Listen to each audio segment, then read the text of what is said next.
কথায় বলে ক্ষমতার নেশা অন্য যে কোনো নেশার থেকে বেশি জোরালো।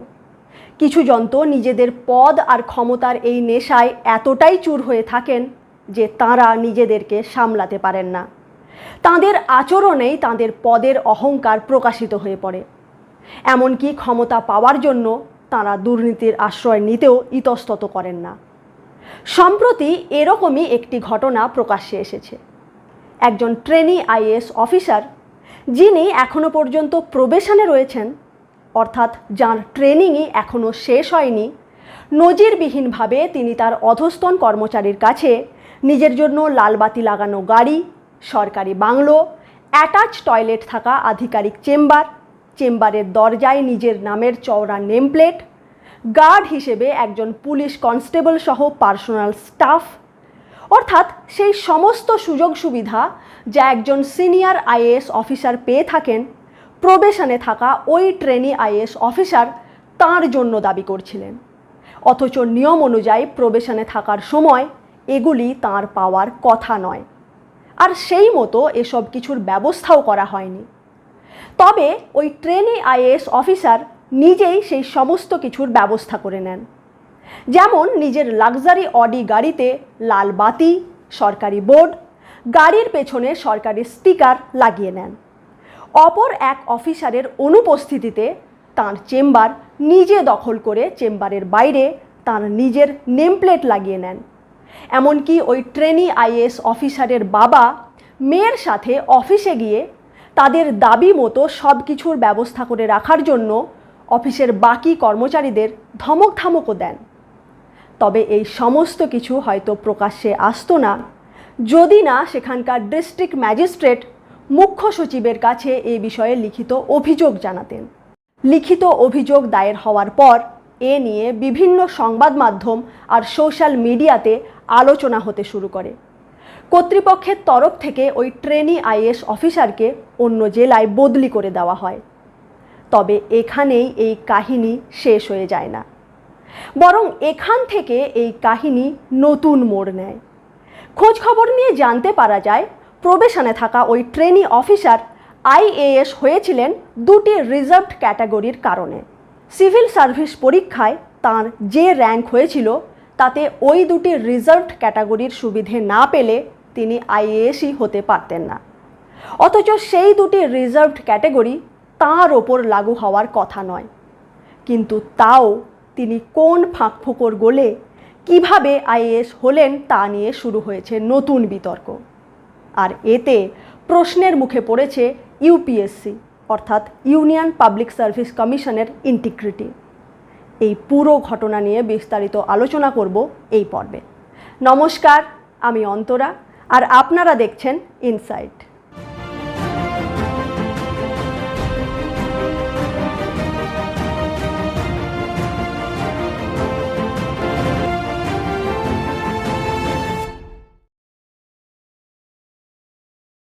ভারতের সবচেয়ে পুরনো প্রতিযোগিতামূলক পরীক্ষা হচ্ছে সিভিল সার্ভিস এক্সামিনেশন।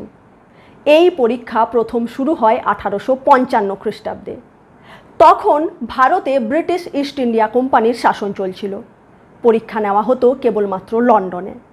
আর পরীক্ষার সিলেবাস এমনভাবে সেট করা হতো যে মূলত ব্রিটিশ তথা ইউরোপিয়ানরাই এই পরীক্ষায় উত্তীর্ণ হতে পারত। কিন্তু 1864 খ্রিস্টাব্দে সত্যেন্দ্রনাথ ঠাকুর প্রথম ভারতীয় হিসেবে ইন্ডিয়ান সিভিল সার্ভিস এক্সামিনেশন অর্থাৎ আইসিএস পরীক্ষায় উত্তীর্ণ হন। তারপর 1971 সালে আরও 3 জন ভারতীয় এই পরীক্ষাতে উত্তীর্ণ হতে সমর্থ হন। 1922 সাল থেকে লন্ডনের পরিবর্তে ভারতে আইসিএস পরীক্ষা নেওয়া শুরু হয়। ভারত স্বাধীন হওয়ার পরে ইন্ডিয়ান সিভিল সার্ভিস পরীক্ষার নাম পরিবর্তন করে রাখা হয় সিভিল সার্ভিসেস এক্সামিনেশন, সিএসই। আর এই পরীক্ষা কন্ডাক্ট করার দায়িত্ব রয়েছে ইউনিয়ন পাবলিক সার্ভিস কমিশন, ইউপিএসসির ওপর। এই পরীক্ষা ভারত সহ পুরো বিশ্বের কঠিনতম পরীক্ষাগুলির মধ্যে অন্যতম। সরকারি নীতি ও কর্মসূচিগুলির বাস্তবায়ন, বিভিন্ন সরকারি সংস্থা এবং দেশের প্রশাসনিক তন্ত্র সুচারুভাবে পরিচালনা করার দায়িত্ব রয়েছে এই সিভিল সার্ভেন্টদের কাঁধে। তাই সিভিল সার্ভিস পরীক্ষা দেশের অন্যতম সম্মানজনক পরীক্ষাও বটে। কিন্তু সম্প্রতি এমন একটি ঘটনা ঘটেছে যাতে সিভিল সার্ভিস পরীক্ষার মতো এত সম্মানজনক একটি পরীক্ষার ওপর আর এর নিয়ামক সংস্থা ইউপিএসসির ওপর প্রশ্নচিহ্ন উঠতে শুরু করেছে। मैं कोई भी कमेंट नहीं कर सकती। No, but it is related to my thing, so I cannot talk about it.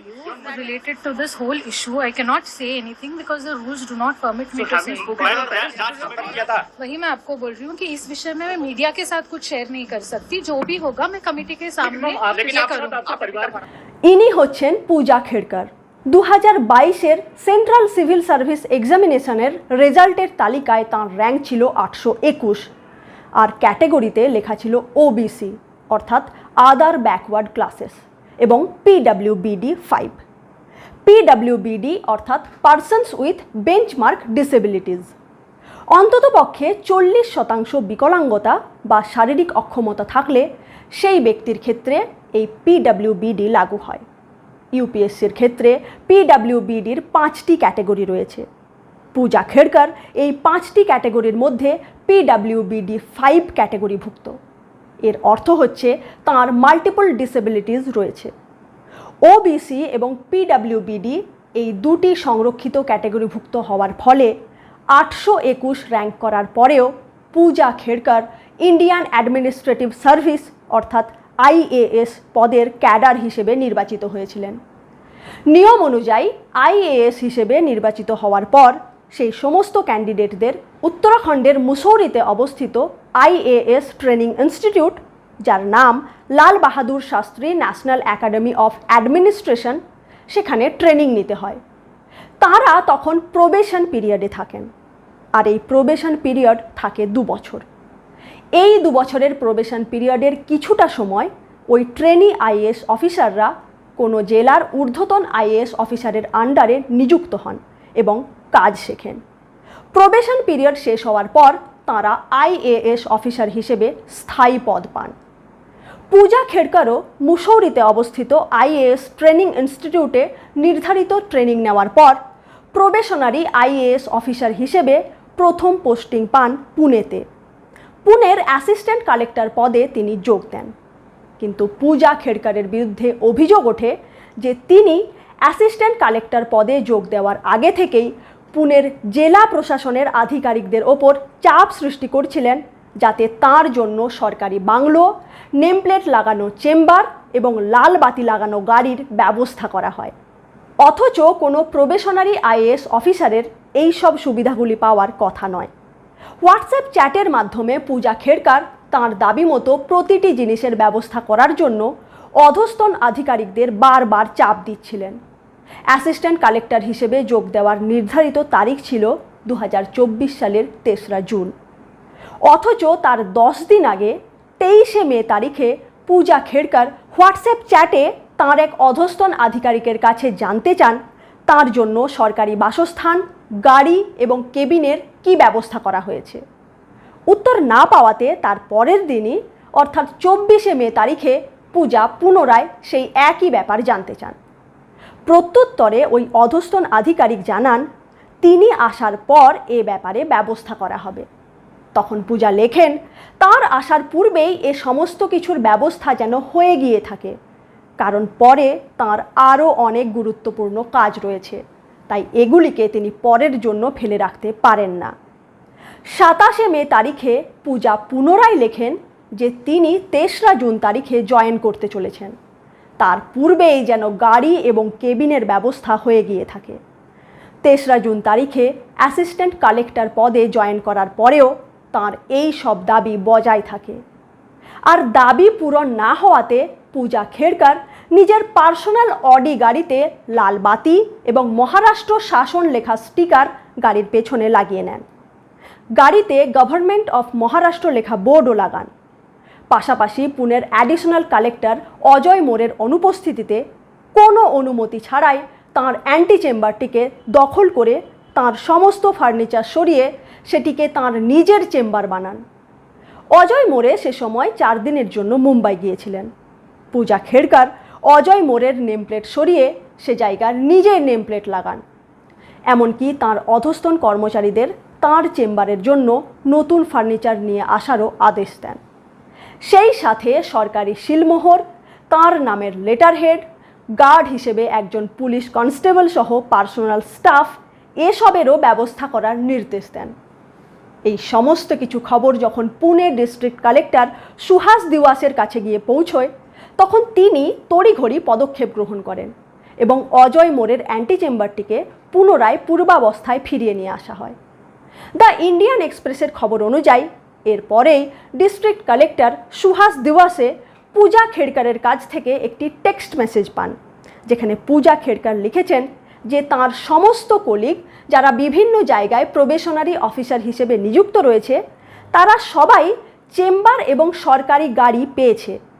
কোথাও কোথাও তো এমনও হয়েছে যে সেখানকার স্থায়ী ডেপুটি কালেক্টরের অফিস খালি করে এই সব ট্রেনি আইএএস অফিসারদের অ্যাকোমোডেট করা হয়েছে। কিন্তু তার ক্ষেত্রে অ্যাডিশনাল কালেক্টরের অ্যান্টি চেম্বার থেকেই তাকে সরিয়ে দেওয়া হলো, যা তার কাছে অত্যন্ত অপমানের, এবং এই অপমান সহ্য করা তার পক্ষে অসম্ভব।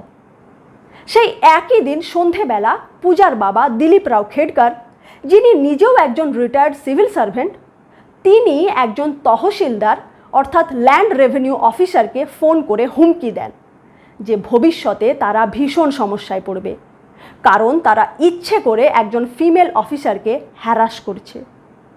পুনের ডিস্ট্রিক্ট কালেক্টর এই পুরো বিষয় নিয়ে 25 পৃষ্ঠার একটি রিপোর্ট পাঠান অ্যাডিশনাল চিফ সেক্রেটারি নিতিন গডরের কাছে। ইন্ডিয়ান এক্সপ্রেসের খবর অনুযায়ী ডিস্ট্রিক্ট কালেক্টর সুহাস দিওয়াসে তাঁর রিপোর্টে লিখেছেন, প্রথম দিন থেকেই পুনে প্রশাসন লক্ষ্য করছে কেবলমাত্র আইএএস ক্যাডারের অন্তর্ভুক্ত হওয়ার কারণে প্রশাসনিক তন্ত্রের কাছ থেকে পূজার আনরিয়েলিস্টিক এক্সপেকটেশন রয়েছে। ইন্ডিয়া টুডের রিপোর্ট অনুযায়ী দিওয়াসে তাঁর রিপোর্টে আরও লিখেছেন যে পূজার ট্রেনিং পুনেতে যেন না করানো হয়, কারণ তাতে প্রশাসনিক নানা সমস্যার উদ্ভব হবে। পূজা খেড়কারের বিরুদ্ধে আরও কতগুলি অভিযোগ করা হয়েছে। যেমন বলা হয়েছে তাকে একটি অফিস দেওয়া হয়েছিল, কিন্তু অ্যাটাচ বাথরুম না থাকার কারণে তিনি সেটি গ্রহণ করতে অস্বীকার করেন। এমনকি জয়েনিংয়ের পূর্বেই তিনি তার বাবা দিলীপ রাও খেড়কারের সাথে অফিসে আসেন এবং খনন বিভাগের পাশে অবস্থিত ভিআইপি হলটিকেই যাতে তার অফিস বানানো হয় সে ব্যাপারে বিশেষ জোর দেন। রিপোর্টে ওই তহসিলদারেরও বয়ান তুলে ধরা হয়েছে, যেখানে তহসিলদার জানাচ্ছেন সবার সামনে তাকে পূজার বাবা দিলীপ রাও খেড়কার মারাঠিতে ধমক দিয়ে বলেন, আপনি আপনার সারা জীবনও যদি সার্ভিস করেন তাও আপার কালেক্টর কখনো হতে পারবেন না। পূজা ম্যাডামের জন্য উপযুক্ত ব্যবস্থা না করে আপনি বাড়ি যাবেন না আজ। একবার ভাবুন আমাদের দেশে কী ধরনের ঘটনা ঘটছে। একজন রিটায়ার্ড আইএএস অফিসার, তার মেয়ে যিনি একজন প্রবেশনারি আইএএস অফিসার, তার জন্য যাতে পছন্দ মতো সুযোগ সুবিধার ব্যবস্থা করা হয় সেজন্য একজন ল্যান্ড রেভিনিউ অফিসারকে রীতিমতো হুমকি দিচ্ছেন, যেন ওই ল্যান্ড রেভিনিউ অফিসার অর্থাৎ তহসিলদার তাঁদের চাকর। এভাবেই ক্ষমতার অপব্যবহার চলছে।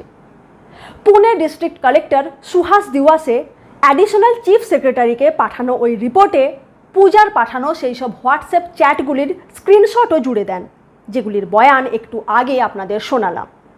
দিওয়াসে বলেন তার কাছে ট্রেনিং নেওয়ার জন্য এর আগেও বেশ কয়েকজন ট্রেনি আইএএস অফিসার এসেছেন, কিন্তু এ ধরনের ডিমান্ড এর আগে কেউ করেননি। অতিরিক্ত মুখ্য সচিবের কাছে তাঁর এই রিপোর্ট পাঠানোর পরই এই ঘটনা প্রকাশ্যে আসে। বিভিন্ন সংবাদ মাধ্যম আর সোশ্যাল মিডিয়াতে এ নিয়ে আলোচনা শুরু হয়। তখন পূজার সম্পর্কে আরও বেশ কিছু তথ্য সামনে উঠে আসে। জানা যায় পূজা সিভিল সার্ভিস পরীক্ষাতে 821 র্যাঙ্ক করার পরেও আইএএস ক্যাডারে স্থান পেয়েছিলেন দুটি কারণে। একটি হচ্ছে ওবিসি নন ক্রিমিলেয়ার ক্যাটাগরি আর অপরটি হচ্ছে পিডব্লিউবিডি ক্যাটাগরি। আর এই দুটি রিজার্ভেশনই তিনি কিভাবে পেলেন সে নিয়ে উঠছে প্রশ্ন। এক এক করে বিষয়টিতে আসি। প্রথম হচ্ছে ওবিসি নন ক্রিমিলেয়ার। 1969 সালে ভারত সরকারের নির্দেশে একটি কমিটি গঠন করা হয়, যার নাম socially and educationally backward classes commission. অবশ্য এই কমিশন মণ্ডল কমিশন নামে বেশি পরিচিত। 1990 সালে সরকার মণ্ডল কমিশনের সুপারিশ করা সাজেশন লাগু করে যেখানে বলা হয় এসসি এবং এসটি বাদে সামাজিক ও আর্থিকভাবে পিছিয়ে পড়া অন্যান্য যে সমস্ত অনগ্রসর শ্রেণীগুলি রয়েছে তাদেরকেও সংরক্ষণের আওতায় নিয়ে আসা হবে। সেই হিসেবে ওবিসি ক্যাটাগরির সৃষ্টি করা হয় এবং 27% সংরক্ষণের সুবিধে তাদেরকে দেওয়া হয়, কিন্তু একটি শর্তে। সংরক্ষণের সুবিধে তারাই পাবে যারা ওবিসি নন ক্রিমি লেয়ার হবে, অর্থাৎ যাদের পারিবারিক আয় একটি নির্দিষ্ট সীমার নিচে থাকবে। বর্তমানে ওবিসি নন ক্রিমি লেয়ারের মানদণ্ড হচ্ছে যাদের পারিবারিক আয় বার্ষিক 8 লক্ষ টাকার নিচে থাকবে এবং যাদের বাবা বা মা অথবা দুজনে সরকারি গ্রুপ এ বা গ্রুপ বি অফিসার হবেন না। অর্থাৎ ওবিসি বা আদার ব্যাকওয়ার্ড ক্লাসেস ক্যাটাগরির অন্তর্ভুক্ত যে সমস্ত শ্রেণীগুলি রয়েছে তাদের মধ্যে কেবল তারাই ওবিসির 27% সংরক্ষণের সুবিধে নিতে পারবে যারা এই নন ক্রিমি লেয়ারের অন্তর্ভুক্ত হবে। বাকিরা ওবিসি ক্যাটাগরির অন্তর্ভুক্ত হলেও তারা ক্রিমি লেয়ার হিসেবে বিবেচিত হবে এবং সরকারি চাকরি বা শিক্ষা প্রতিষ্ঠানে ভর্তির সময় তারা সংরক্ষণের সুবিধে পাবে না। পূজা খেড়কার ইউপিএসসির কাছে ওবিসি নন ক্রিমি লেয়ার ক্যাটাগরির সার্টিফিকেট দাখিল করেন, অথচ আরটিআই অ্যাক্টিভিস্ট বিজয় কুম্ভার দাবি করেন যে পূজা খেড়কারের ফ্যামিলি ইনকাম বার্ষিক 8 লক্ষ টাকা মার্জিনের অনেক ওপরে। আসলে পূজা খেড়কারের বাবা দিলীপ রাও খেড়কার 2024 সালে লোকসভা নির্বাচনের একজন প্রার্থী ছিলেন। প্রকাশ আম্বেদকরের বঞ্চিত বহুজন আগাড়ি পার্টির তরফ থেকে আম্বেদকর নগর লোকসভা কেন্দ্রের প্রার্থী ছিলেন তিনি এবং নির্বাচনে 15,000-এর কাছাকাছি ভোটও পান।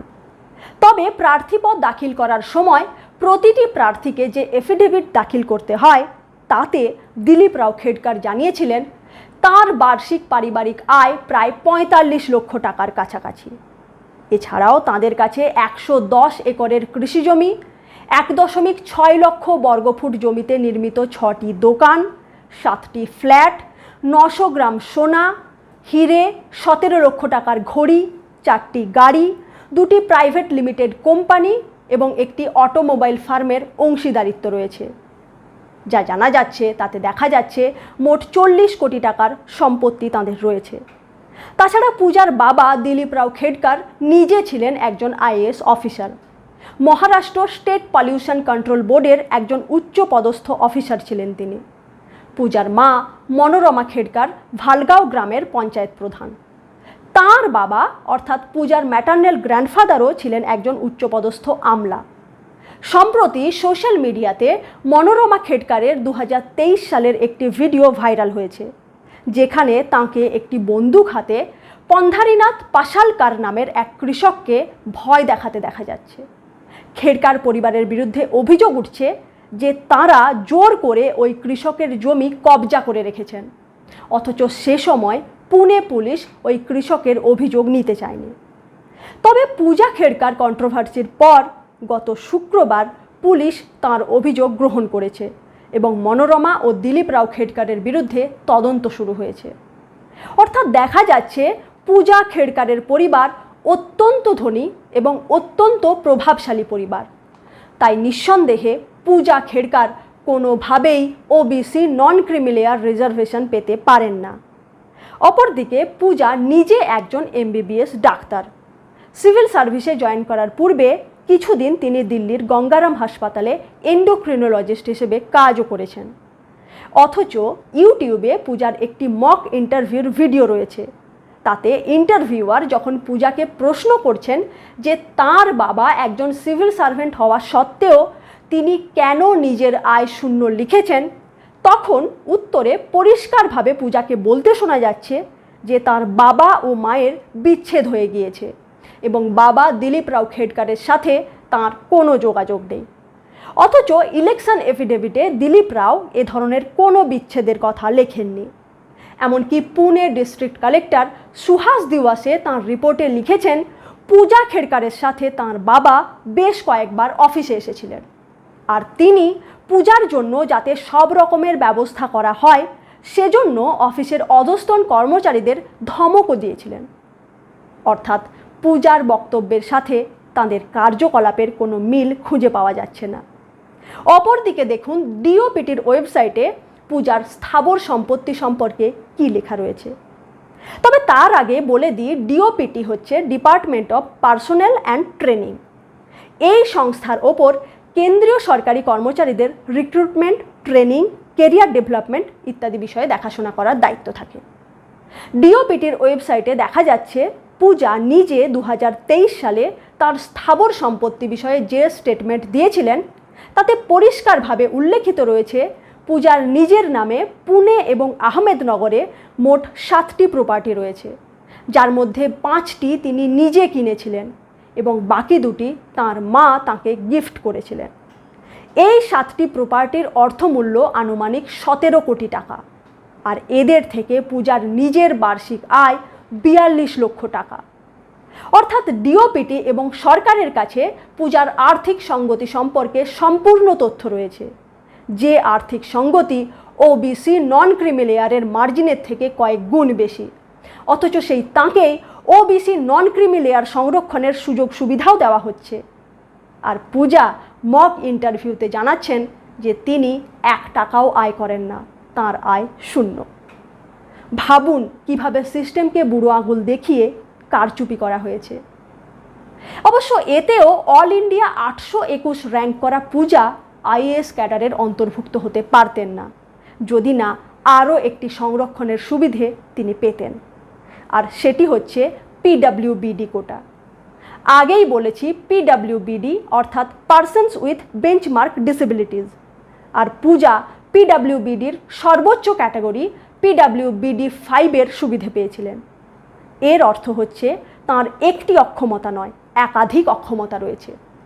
ইউপিএসসিকে পূজা জানিয়েছিলেন তাঁর লো ভিশন অর্থাৎ ক্ষীণ দৃষ্টিশক্তি এবং মেন্টাল ইলনেস অর্থাৎ মানসিক কিছু সমস্যা রয়েছে। এ বাবদ উপযুক্ত সার্টিফিকেটও তিনি জমা দিয়েছিলেন, যেরকমটা ফর্ম ফিল আপের সময় জমা দিতে হয়। আর এই 2টি সংরক্ষণের সুবিধে নিয়ে তিনি আইএএস ক্যাডারের জন্য নির্বাচিতও হয়ে যান। নিয়ম অনুযায়ী এবার তাঁর মেডিকেল চেক আপ হওয়ার কথা, যার মাধ্যমে তাঁর শারীরিক অক্ষমতাগুলি যাচাই করে দেখা হবে। সেই মতো দিল্লিতে অবস্থিত all India institute of medical sciences অর্থাৎ দিল্লি এইমসে পূজার মেডিকেল এক্সামিনেশন করানোর দিন নির্ধারিত করা হয়, কিন্তু নির্দিষ্ট দিনে পূজা সেখানে না গিয়ে আবেদনপত্র পাঠিয়ে জানান যে তিনি কোভিড সংক্রমিত হয়ে গেছেন, তাই তাঁর জন্য যেন অন্য আরেকটি ডেট দেওয়া হয়। দিল্লি এইমসের তরফ থেকে আরেকটি ডেটও দেওয়া হয়, কিন্তু এবারও পূজা অনুপস্থিত থাকেন এবং আরেকটি তারিখ চান। এরপর পূজাকে 2বার মেডিকেল চেক আপের তারিখ দেওয়া হয় এইমস এবং সফদরজং হাসপাতালে, কিন্তু 2বারই তিনি আসেন না। মেডিকেল চেক আপের আরেকটি ডেট ঠিক করা হয়। এবার পূজা আসেন এবং দিল্লি এইমসে তাঁর কয়েকটি প্রাইমারি চেক আপ করা হয়, আর ব্রেন এমআরআই স্ক্যানের জন্য আরেকটি দিন নির্ধারিত করা হয়। এই এমআরআই স্ক্যান বিশেষ গুরুত্বপূর্ণ, কারণ এর মাধ্যমেই তাঁর ভিশন লস বা লো ভিশন সংক্রান্ত অক্ষমতা সঠিক কিনা তা যাচাই করে দেখা হতো। কিন্তু নির্ধারিত তারিখে পূজা পুনরায় অনুপস্থিত থাকেন। দিল্লি এইমসের পক্ষ থেকে তাঁর সাথে বারবার যোগাযোগ করার চেষ্টা হলেও তিনি কোনো উত্তর দেন না। এবার দিল্লি এইমসের তরফ থেকে 22শে সেপ্টেম্বর রিক্রুটিং ডিপার্টমেন্ট ডিওপিটির কাছে একটি চিঠি পাঠানো হয়, যেখানে লেখা হয় যে আইএএস ক্যান্ডিডেট পূজা খেড়কার এইমস হাসপাতালের ডিউটি অফিসারের সাথে মেডিকেল চেক আপের জন্য সহযোগিতা করছেন না। পরের মাসে নভেম্বরের 14 তারিখে এইমসের তরফ থেকে আরেকটি চিঠি ডিওপিটির কাছে পাঠানো হয়, যেখানে বলা হয় পূজা খেড়কারকে একজন ক্যান্ডিডেট হিসেবে যেন না বিবেচনা করা হয়। নভেম্বরের 25 তারিখে পূজা ডিওপিটিকে জানান যে তিনি এমআরআই টেস্ট করাতে পারবেন না, কারণ তাঁর ক্লাস্ট্রোফোবিয়া রয়েছে। ক্লাস্ট্রোফোবিয়া অর্থাৎ কোনো বদ্ধ জায়গার প্রতি ভীতি।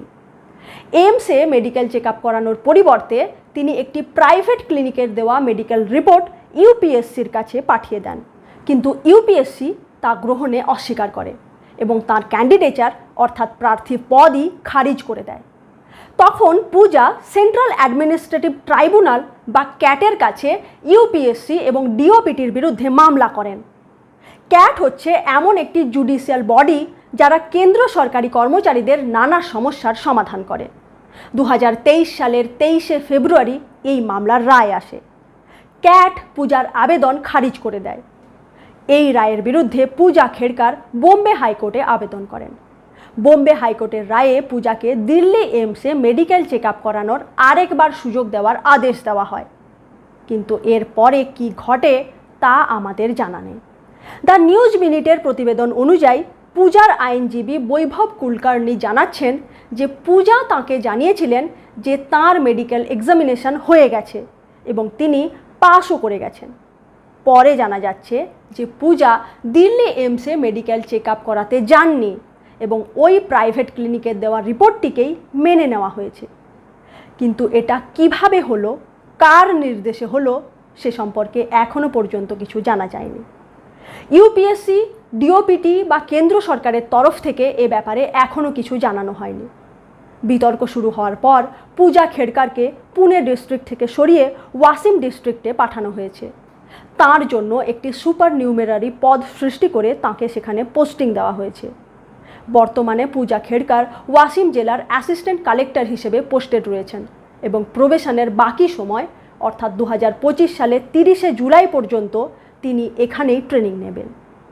সাংবাদিকরা তাঁর বিরুদ্ধে ওঠা যাবতীয় প্রশ্ন তুলে তাকে যখন এ ব্যাপারে জিজ্ঞেস করেন তখন তিনি বলেন এ ব্যাপারে বলার অথরিটি তাঁর নেই, যা বলার তিনি কমিটিকে জানাবেন। I think so. I cannot talk about it.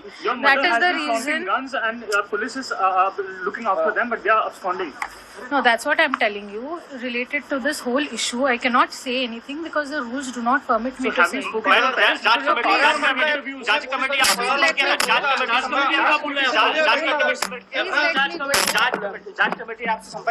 वही मैं आपको बोल रही हूँ कि इस विषय में मैं मीडिया के साथ कुछ शेयर नहीं कर सकती। जो भी होगा मैं कमेटी के सामने ये करूँगी। এছাড়া তিনি আরও বলেন তিনি ওয়াসিম ডিস্ট্রিক্টে কাজ করার জন্য অত্যন্ত আগ্রহী, কিন্তু যা খবর পাওয়া যাচ্ছে তাতে দেখা যাচ্ছে তিনি নির্ধারিত দিনে সেখানে জয়েনই করেননি। ওয়াসিম ডিস্ট্রিক্টের কালেক্টর ভুবনেশ্বরী এস জানাচ্ছেন যে রাজ্য সরকারের তরফ থেকে পূজা খেড়কারের পোস্টিং সংক্রান্ত অর্ডার তাঁরা পেয়েছেন, কিন্তু 3 দিন পেরিয়ে গেলেও পূজা খেড়কার কাজে যোগ দেননি। এমনকি তিনি ওয়াসিম ডিস্ট্রিক্টের কোনো অফিসিয়ালের সাথেও যোগাযোগ করেননি। অবশেষে গত 11 জুলাই তারিখে ওয়াসিম ডিস্ট্রিক্টে তিনি কাজে যোগ দিয়েছেন। মহারাষ্ট্র সরকার পার্সোনাল গাড়িতে লাল বাতি লাগানো সহ যাবতীয় ব্যাপারে পূর্ণাঙ্গ তদন্তের জন্য একটি কমিটি গঠন করেছে। অপরদিকে IAS training institute, Lal Bahadur Shastri National Academy of অ্যাডমিনিস্ট্রেশনও মহারাষ্ট্র সরকারের কাছ থেকে পূজা খেড়কারের ব্যাপারে রিপোর্ট চেয়ে পাঠিয়েছে। কারণ যেহেতু পূজার ট্রেনিং এখনও শেষ হয়নি, তাই তিনি এখনও তাদের আন্ডারেই রয়েছেন। অপরদিকে প্রধানমন্ত্রীর অফিস থেকেও এই পুরো ঘটনা সম্পর্কে বিস্তারিত রিপোর্ট চেয়ে পাঠানো হয়েছে। গত 11 জুলাই কেন্দ্র সরকার একটি 1 মেম্বার কমিটি গঠন করেছে, যেখানে একজন অ্যাডিশনাল সেক্রেটারি র্যাঙ্কের অফিসার পূজা খেড়কারের ওপর ওবিসি নন ক্রিমি লেয়ার এবং ডিসেবিলিটি কোটার অপব্যবহার করার যে অভিযোগ উঠেছে তা খতিয়ে দেখবেন। আগামী দিনে এই সমস্ত কমিটি কী রিপোর্ট দেয় এবং পূজা খেড়কারের ব্যাপারে কী সিদ্ধান্ত নেওয়া হয় তার ওপর আমাদের সবার নজর রাখা উচিত। কারণ এই ঘটনা কেবলমাত্র একটি সাধারণ দুর্নীতি বা সাধারণ কারচুপির ঘটনা নয়।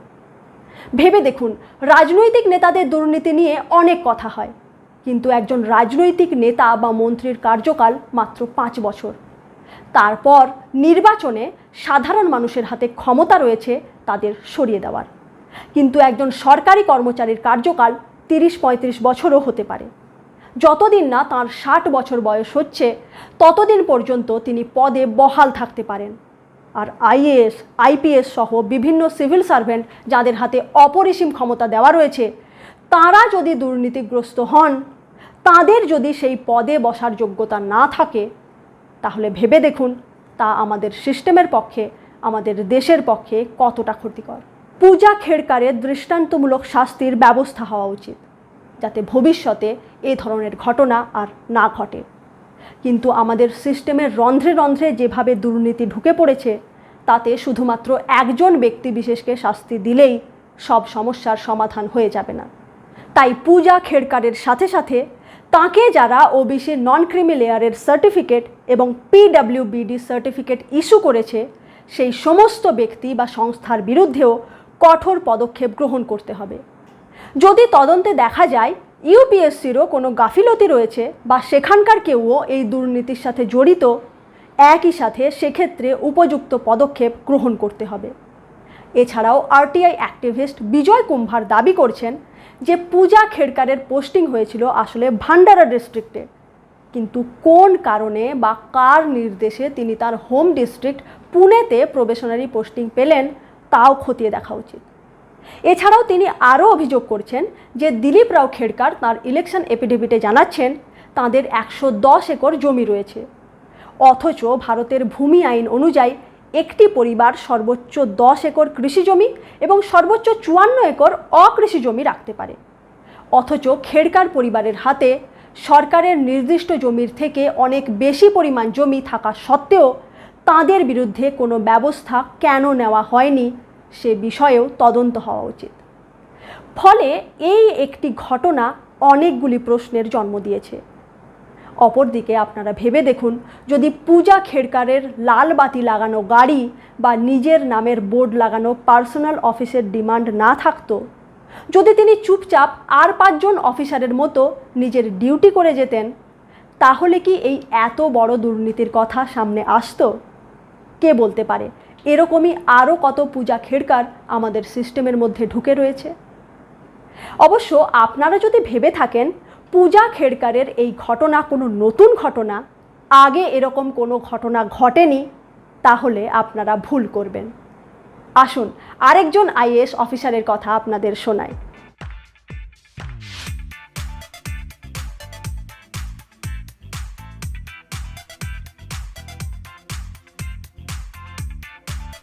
ইনি হচ্ছেন 2011 সালের আইএএস ইউপি ক্যাডার অভিষেক সিং।